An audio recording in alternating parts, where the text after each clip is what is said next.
Shalom anak-anak. Hari ini kita akan memulai sebuah acara yang istimewa, acara tentang kelahiran Tuhan kita, Yesus Kristus. Pasti kalian ingin sekali melihat, ingin sekali menonton, tapi saya mengajak kalian semua untuk tidak menikmati sendiri. Ajak papa mama, ajak teman-teman, ajak kakak adik, ajak siapa saja untuk melihat acara-acara ini. Sebelumnya, mari kita berdoa bersama-sama. Kita berdoa ya. Tuhan Yesus yang baik, kami ingin menikmati acara Natal. Kami tahu Engkau lahir ke dunia bagi kami dan kami mensyukuri itu. Biarlah Tuhan pada waktu kami melihat acara ini, kami menonton acara ini, kami diberkati oleh Tuhan, kami mengerti firman Tuhan, dan kami makin cinta kepada Engkau. Bapa, terima kasih, kami bersyukur Bapa. Tuhan berkati semua anak-anak sekolah minggu The Light Community Church. Di dalam nama Tuhan Yesus kami berdoa. Amin. Amin. Selamat menikmati. Dahulu kala, ada seorang perempuan bernama Maria.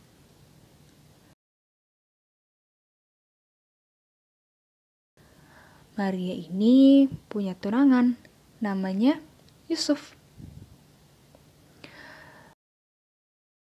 Suatu hari, ada malaikat yang datang kepada Maria dan berkata bahwa Maria akan mengandung seorang anak laki-laki dan menamai anak itu Yesus.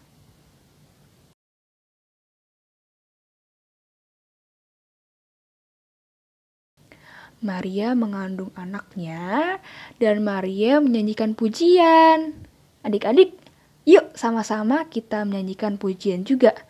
Mari kita menyanyikan lagu Hatiku Penuh Nyanyian.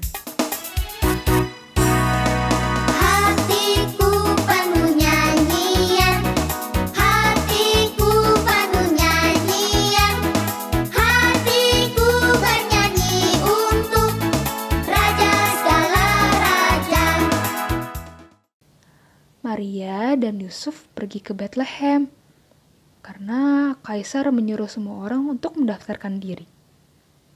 Saat itu tiba waktunya Maria untuk melahirkan. Tapi tidak ada tempat untuk penginapan bagi Maria dan Yusuf. Mereka mencari-cari tempat penginapan, namun semua tempat sudah penuh.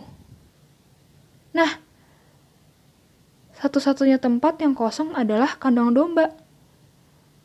Dan Maria serta Yusuf memutuskan untuk menginap di kandang domba. Akhirnya, Maria melahirkan seorang anak bernama Yesus. Wah, adik-adik, coba lihat, itu ada malaikat. Oh, malaikatnya menghampiri para gembala. Malaikat itu berkata kepada mereka bahwa anak Allah, Yesus Kristus, yang ditunggu-tunggu sudah lahir. Wah, adik-adik, mereka sangat bersuka cita. Adik-adik, yuk kita bernyanyi untuk menyambut kelahiran Tuhan Yesus.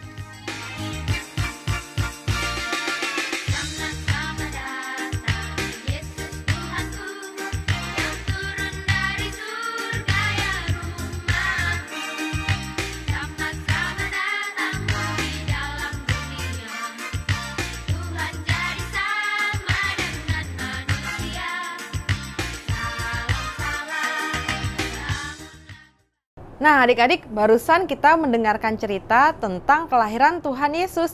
Nah, sekarang kita akan mendengarkan cerita tentang pelayanan Yesus selama ada di dunia ini. Yesus berkata di dalam Matius 20 ayat 28, "Sama seperti anak manusia datang bukan untuk dilayani, melainkan untuk melayani dan memberikan nyawanya menjadi tebusan bagi banyak orang." Selama ada di dunia ini, Tuhan Yesus banyak melakukan pelayanan dan Tuhan Yesus juga memberitakan firman Allah dan Tuhan Yesus juga melakukan banyak mukjizat. Adik-adik tahu mukjizat yang pertama kali Tuhan Yesus lakukan selama ada di dunia? Ya, mukjizat itu adalah mengubah air menjadi anggur. Saat itu, Tuhan Yesus dan ibunya Maria sedang menghadiri acara perkawinan di Kana. Di pesta itu terjadi kehabisan anggur sehingga para pelayan kebingungan dan mereka mencari bagaimana caranya untuk mendapatkan anggur. Akhirnya Ibu Maria berkata kepada Yesus agar Yesus menolong mereka. Akhirnya Yesus berkata kepada para pelayan itu agar mereka mengisi tempayan-tempayan dengan air sampai penuh. Dan apa yang terjadi? Air di dalam tempayan itu berubah menjadi anggur. Dan saat pemimpin pesta mengecap air itu, dia berkata bahwa air itu sungguh menjadi anggur yang enak untuk dinikmati. Wah, luar biasa mukjizat yang pertama kali Tuhan Yesus lakukan. Dan sekarang, mari kita nyanyikan lagu Air Menjadi Anggur.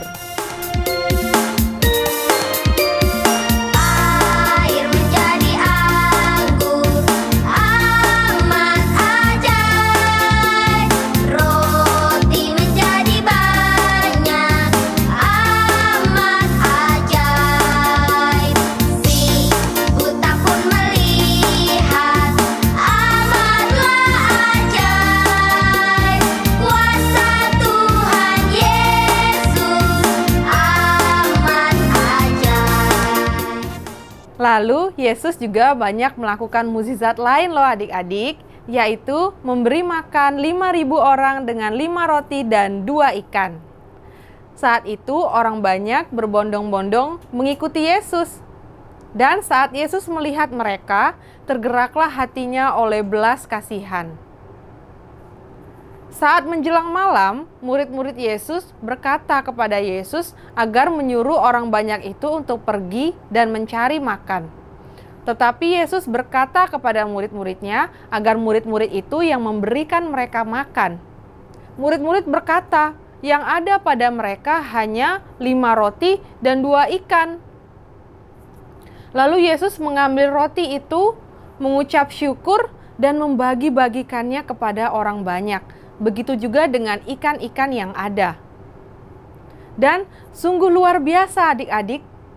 Dari 5 roti dan 2 ikan, Yesus bisa memberi makan 5.000 orang.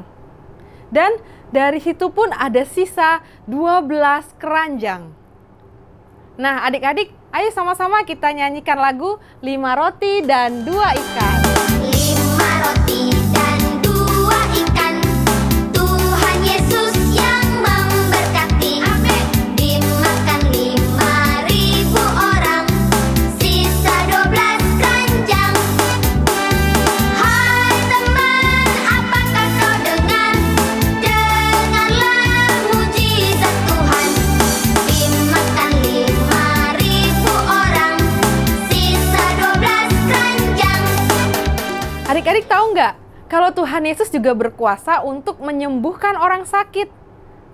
Nah, Tuhan Yesus sanggup menyembuhkan orang yang buta dan bisa melihat. Saat itu Yesus melihat ada seorang buta yang sudah buta sejak lahirnya dan sedang duduk di pinggir jalan. Yesus menyembuhkan orang buta itu. Dia meludah ke tanah, lalu mengaduk ludah itu dan mengoleskannya kepada mata orang buta itu. Dan Yesus menyuruh orang buta itu untuk membasuh matanya di kolam Siloam. Orang buta itu taat kepada perintah Yesus, lalu dia pergi ke kolam Siloam dan membasuh matanya. Dan mukjizat sungguh terjadi. Orang buta itu bisa melihat. Ya adik-adik, sungguh banyak mukjizat yang Tuhan lakukan selama pelayanannya di dunia ini. Sekarang kita mau nyanyikan lagu Ada Orang Buta. Ada orang buta, duduk minta-minta, tiap-tiap hari minta sedekah. Pada suatu hari, Yesus melihatnya, orang buta itu disembuhkannya. Matanya celip, Yesus menyembuhkan karena kasih-Nya. Matanya celip, Yesus menyembuhkan karena kasih-Nya. manusia berdosa. Saat inilah manusia tidak tahu apa yang sudah diperbuatnya. Hidup dalam kegelapan.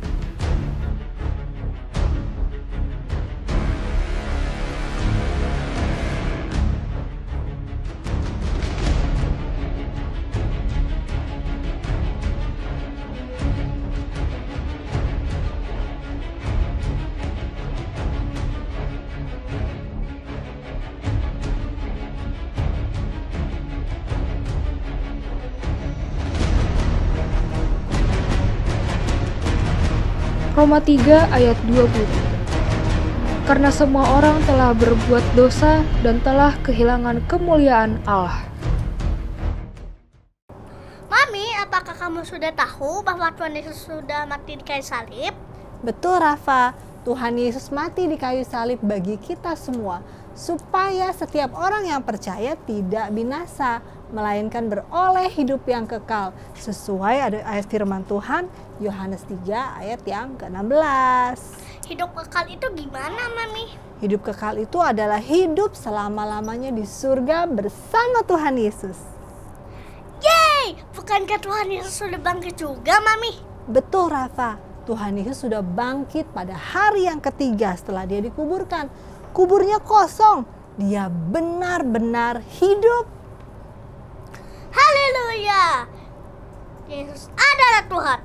Dia raja atas segala raja. Dia hidup selamanya. Haleluya!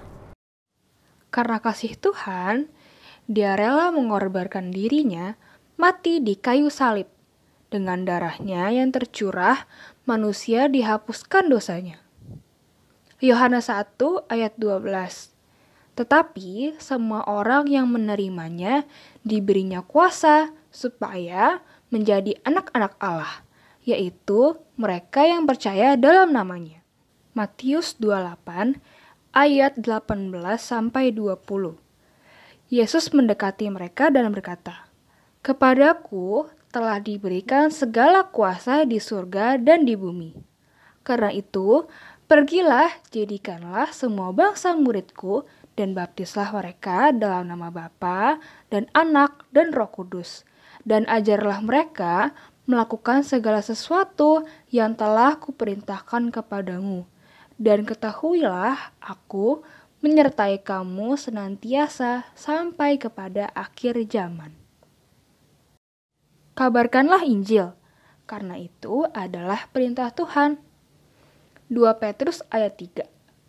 Tetapi bertumbuhlah dalam kasih karunia dan dalam pengenalan akan Tuhan dan Juru Selamat kita, Yesus Kristus.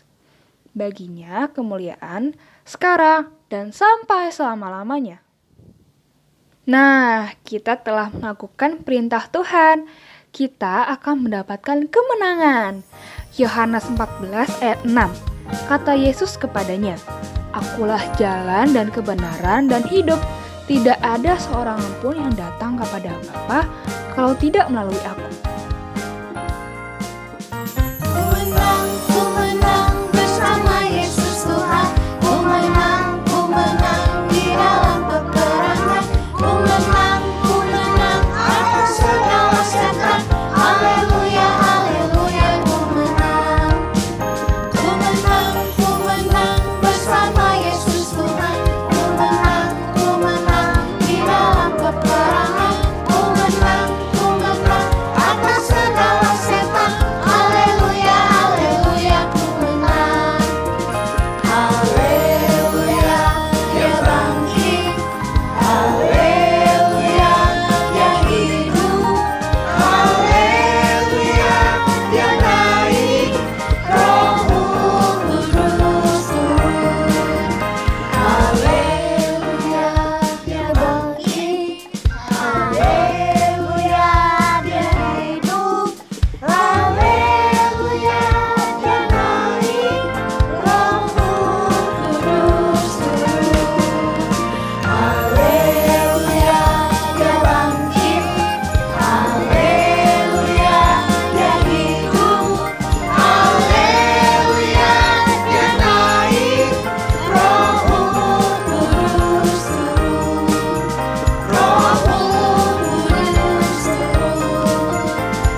Shalom semua. Di pelajaran 13 yang adalah pelajaran terakhir di triwulan 4 dari buku sekolah minggu LLB kita ini, kita akan mempelajari apa yang dikatakan firman Tuhan mengenai syarat mengikuti perjamuan Tuhan.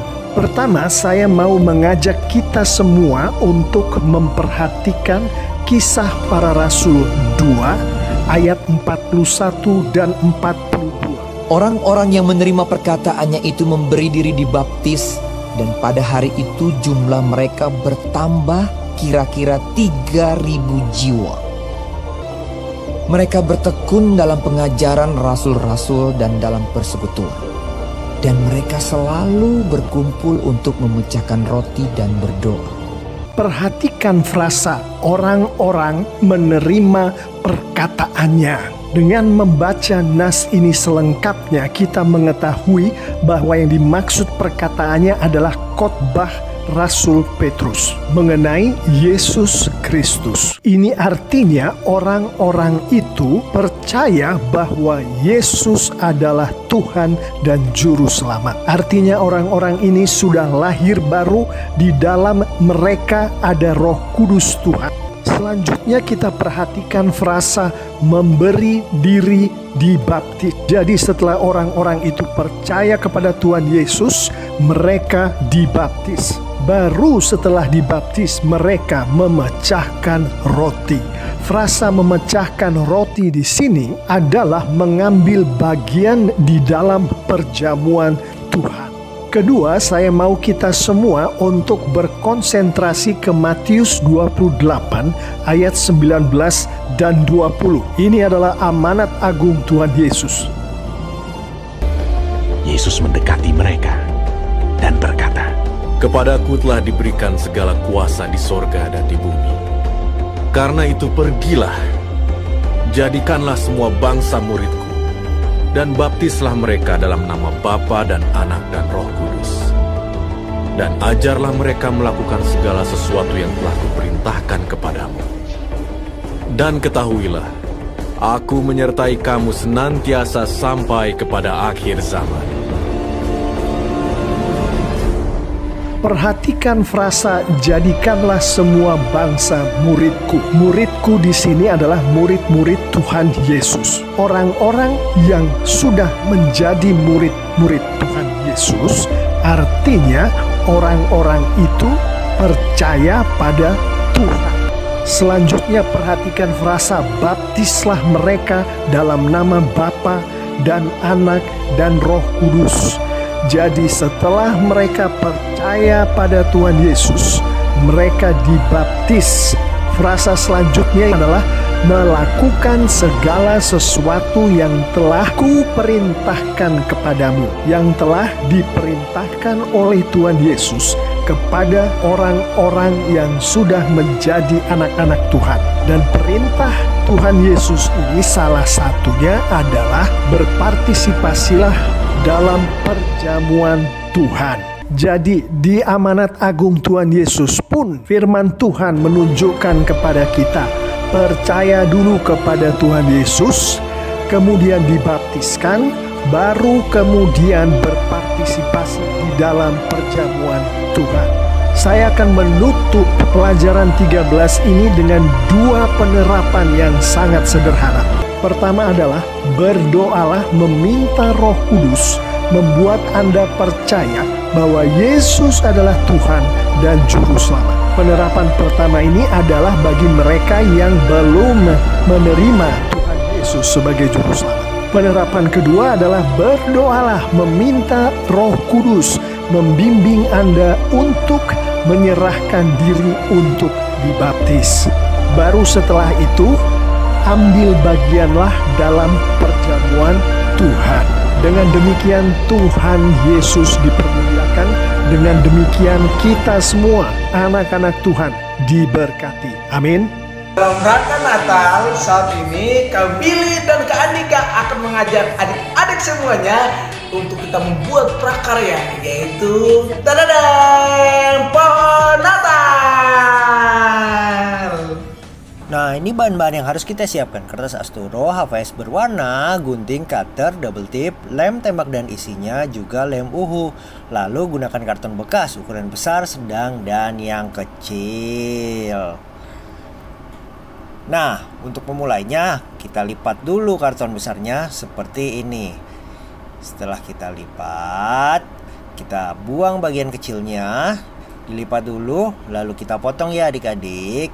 Setelah kita potong, yang kecil jangan kita buang, akan kita gunakan nanti. Lalu di bagian yang besar kita akan lipat, lalu bentuk menjadi bentuk kerucut. Tahu bentuk kerucut kan adik-adik semua? Untuk merekatkannya kita tempel double tip, lalu kita tempelkan kembali ke bentuk kerucut, lalu kita rekatkan dengan kuat. Kita potong bagian bawahnya supaya bentuk kerucutnya rata di bagian bawah. Setelah itu menjadi rata, kita cetak bentuk kerucut kita ke atas karton bekas yang tadi sudah kita siapkan ya adik-adik. Kita gariskan dulu, kita simpan itu, lalu kita ambil kertas HVS berwarna, kita lipat-lipat seperti ini, kita potong-potong. Hati-hati ya menggunakan cutternya, minta tolong mama papa untuk bantu adik-adik pakai cutter. Lalu kita lipat-lipat kembali kertas HVS hijaunya, dan setelah itu kita lipat lagi yang kecil, semakin kecil. Untuk apa? Untuk kita lebih mudah nanti untuk membuat potongan rumbai-rumbai. Nah, dipotong seperti ini ya, jangan sampai putus. Nanti kalau putus tidak jadi rumbai-rumbai deh.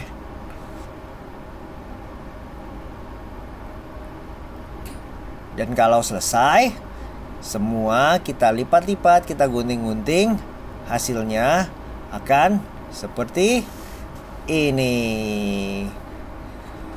Bagus kan adik-adik? Sekarang waktunya menempel rumbai-rumbai ke atas kerucut pohon Natal kita. Ditempel satu persatu seperti ini ya adik-adik. Kita kasih lem pada bagian yang tidak terpotong, lalu kita tempelkan pada sisi bawah kerucut, dan perlahan kita akan naik ke atas satu persatu ya. Yang sabar ya adik-adik, dibantu orang tuanya ya.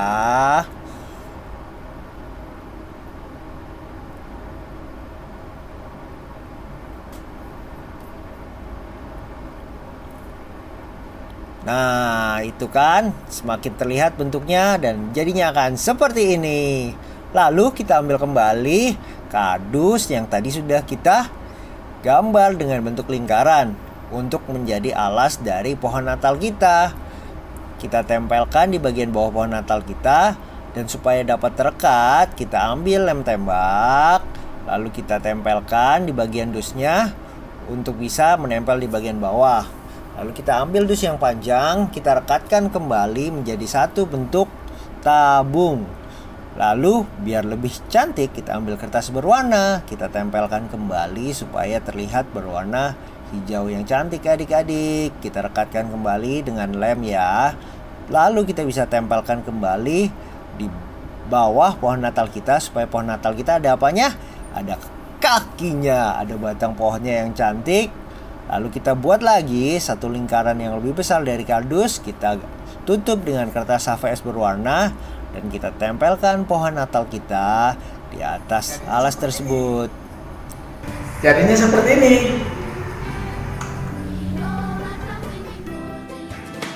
Masih semangat adik-adik?